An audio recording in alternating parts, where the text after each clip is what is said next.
سلام الله عليكم ورحمته تعالى وبركاته. مرحبا بكم.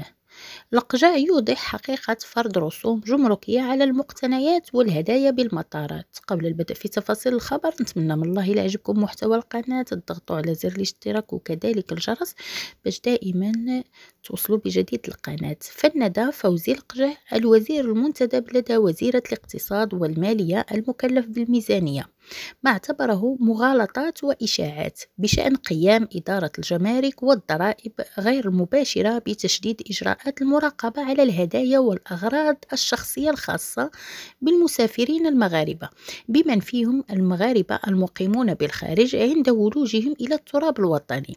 الإقجاع الذي كان يتحدث يوم الاثنين 7 نوفمبر 2022 خلال جلسة الأسئلة الشفوية بمجلس النواب قال إن التشريع في مجال الجمارك لم يتغير ولم يطرأ عليه أي تغيير، معناه أن القوانين التي كانت ترتبط بالمراقبة الجمركية في مختلف المناطق الحدودية هي التي يسري بها العمل، مضيفا أن التشريع الجمركي لا يهم إلا العمليات التجارية، معناه أن خارج العمليات التجارية الجمارك لا تتدخل في أي مراقبة سواء إن كانت مشددة أو غير ذلك.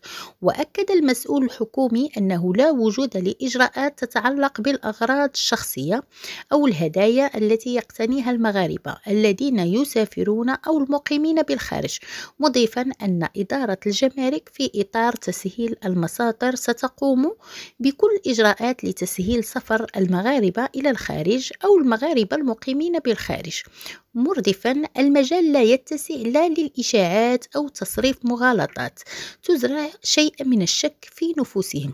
وشدد الإقجاع أن إدارة الجمارك مجندة لتسهيل المراقبة، وعمل الجمارك يتعلق بالمبادرات والأنشطة التجارية فقط. وكانت وزارة الاقتصاد والمالية قد نفت يوم الأحد ما تم تداوله في بعض وسائل الإعلام مؤخرا بشأن قيام إدارة الجمارك والضرائب غير مباشرة بتشديد إجراءات المراقبة على الهدايا والأغراض الشخصية الخاصة بالمسافرين المغاربة، بمن فيهم المغاربة المقيمون بالخارج عند ولوجهم إلى التراب الوطني.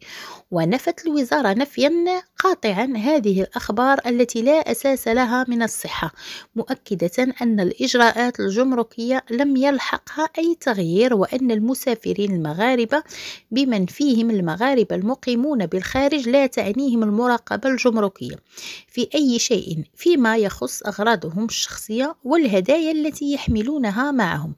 وأكدت الوزارة في توضيح رسمي أن إدارة الجمارك والضرائب غير مباشرة لا تدخر جهدا في تبسيط وتيسير ولوج المغاربة عبر مختلف النقاط الحدودية إلى أرض الوطن، وذلك تنفيذا للتعليمات الملكية السامية والعناية التي يوليها صاحب الجلالة لرعاياه. كما تؤكد أن تدخل إدارة الجمارك والضرائب غير المباشرة لا يخص إلا البضائع التي تكتسي طابعا تجاريا محضا.